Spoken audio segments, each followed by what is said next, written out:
បាទជំរាបសួរពុកម៉ែបងប្អូនទាំងអស់គ្នានេះគឺជារថយន្ត Ford Ranger Wildtrak ស៊េរីឆ្នាំ2025ពណ៌ស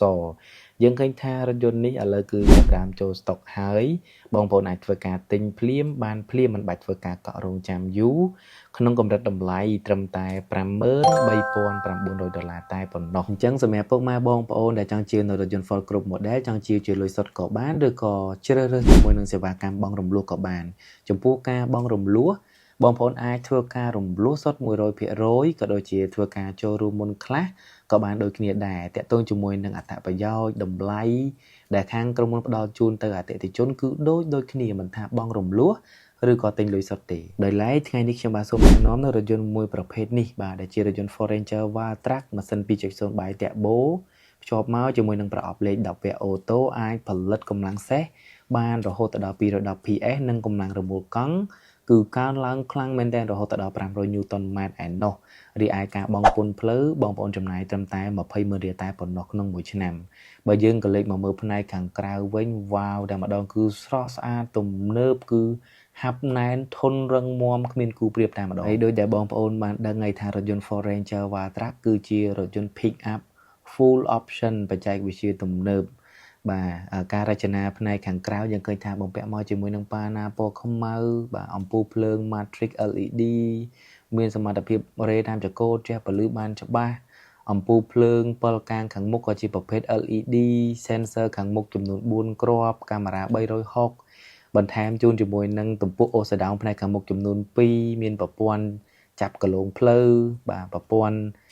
ផ្ដល់សញ្ញាគ្រោះថ្នាក់និងធ្វើការជន់ហ្វ្រាំងដោយស្វ័យប្រវត្តិនៅពេលដែលមានឧបសគ្គឆ្លងកាត់ប្រព័ន្ធកំណត់ល្បឿនដេញទៅតាមល្បឿនឡានខាងមុខប្រព័ន្ធលោតជាពែងកាហ្វេនៅពេលដែលបើកបរក្នុងស្ថានភាពស្វឹងក្នុងស្ថានភាពងងុយគេងអីចឹងណាប្រិមិត្តហើយដោយផ្នែកចំហៀងយើងឃើញថាយ៉ានកង់គឺជាប្រភេទយ៉ានកង់អាលុយមីញ៉ូមដែលមានភាពធន់ស្វិតរឹងមាំអាចបើកបរបានគ្រប់ស្ថានភាពផ្លូវទំហំ18អ៊ីងហើយចំពោះប្រព័ន្ធទប់លំនឹងគឺមានប្រព័ន្ធហ្វ្រាំង ABS មានប្រព័ន្ធបែងចែកសម្ពាធក្នុងការចាប់ហ្វ្រាំង EBD មានប្រព័ន្ធជួយទប់លំនឹង ESP នៅពេលបើកបរលើផ្លូវល្អិតផ្លូវកោងបញ្ជាការកឡាប់ហើយអ្វីដែលសំខាន់គឺហ្វ្រាំងគឺជាប្រភេទហ្វ្រាំងគៀបទាំង4តែម្ដងហើយជើងក្រោមនៃរថយន្ត Ford Ranger Wildtrak បងប្អូនអាចប្រើកាពីតាសបានហើយគឺបងប្អូនអាចប្រើជា drive mode បានទៀតបានរហូតដល់6 mode មានផ្លូវធម្មតាផ្លូវក្នុងក្រុងផ្លូវល្អិតផ្លូវផុកផ្លូវខ្សាច់គឺបានបញ្ចប់តែម្ដងហើយសម្រាប់ការដែលយើង control ទៅលើ mode មួយគឺនៅពេលដែលចុចទៅលើ mode មួយជើងក្រោមគឺ automatic តែម្ដងបិទបើកប្រព័ន្ធទប់លំនឹងបាទលុកពងឲ្យខ្លួនឯងទៅតាមស្ថានភាពផ្លូវដែលយើងកំណត់អញ្ចឹងណា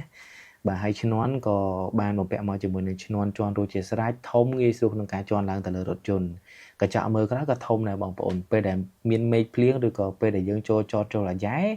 គឺយើងងាយស្រួលក្នុងការមើលឧបសគ្គផ្នែកខាងក្រោយតែម្ដងហើយកញ្ចក់ក្នុងកញ្ចក់នេះយើងឃើញថាមានប្រព័ន្ធ blind spot ផ្ដល់ជូននូវភាពងាយស្រួលដល់អ្នកបើកបរពេលដែលយើងចង់វ៉ាជែងអីចឹងណាហើយកញ្ចក់នេះផងដែរក៏អាចធ្វើការក្តោបក៏ដូចជាលាតឲ្យស្វ័យប្រវត្តិនៅពេលដែលបងប្អូនធ្វើការ lock ក៏ដូចជា unlock រថយន្តជាដើមហើយមិនត្រឹមតែមានឈ្នាន់ជាន់ឡើងទៅក្នុងកាប៊ីនខាងក្នុងឡាននេះខាងក្រោយបាំងនេះក៏មានឈ្នាន់ជាន់ខាងក្រោយដែរដើម្បីផ្ដល់ជូននូវភាពងាយស្រួលពេលដែលយើង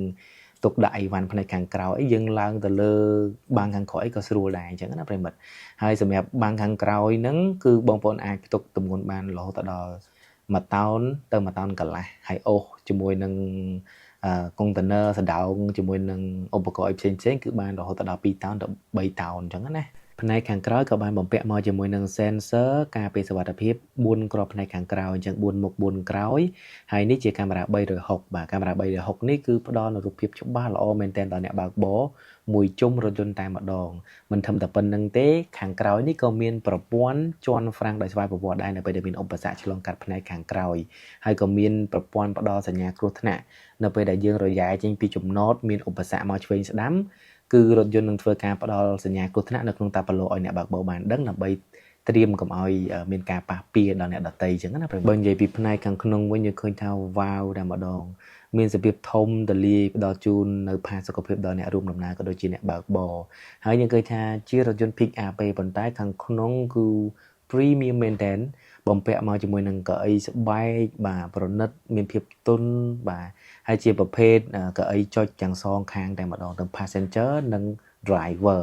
ហើយក គ្រប់កន្លែងគឺសឹងតែស្បែកគ្រប់កន្លែងតែម្ដងសម្រាប់រថយន្ត pick up Ford Ranger Wildtrak នេះណាសូម្បីតែតាមដៃទ្វារចង្កូតកុងទ័របាទពុកស្បែកគឺស្ទើរតែគ្រប់កន្លែងតែម្ដងហើយចង្កូតនេះគឺជាប្រភេទចង្កូតភ្លើងអេឡិចត្រូនិកធូរងាយស្រួលក្នុងការបើកបរ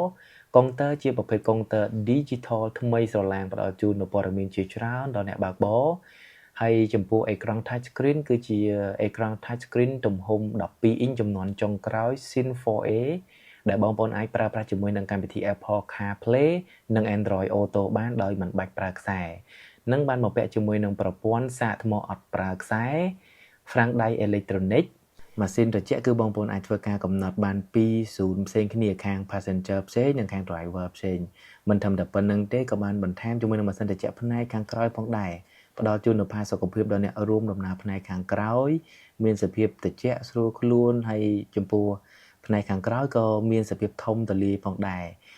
ចំពោះអ្នកអង្គុយខាងក្រោយគឺអត់មានទើសជង្គង់ទៅអីទេគឺងាយស្រួលក្នុងការបត់បែនតែម្ដងវីដេអូគឺមានតែប៉ុណ្្នឹងទេតែបងប្អូនយល់យ៉ាងណាដែរស្រឡាញ់ឬក៏អត់បាទបើសិនជាបងប្អូនចង់ជាវនៅរថយន្ត Ford គ្រប់ស៊េរីពីខាងក្រុមហ៊ុន Ford មិនថា Ford Ranger Wildtrak Ford Ranger គ្រប់ model មានប្រភេទ SUV Ford Everest Ford Ranger អីចឹងណាអាចទំនាក់ទំនងសួរព័ត៌មានលម្អិតពីបងប្អូនផ្ទាល់បានតែបងប្អូនឈ្មោះលៀបហេងជាទីប្រឹក្សាផ្នែកលក់ប្រចាំក្រុមហ៊ុន Ford បាទដែលអាចតាក់ទងបងប្អូនបានតាមរយៈ page បាទតាមរយៈលេខទូរស័ព្ទដែលមាននៅខាងក្រោមក៏ដូចជា link Telegram ដែលបងប្អូនដាក់នៅក្នុង caption ខាងលើបានបាទសូមអរគុណសូមជម្រាបលា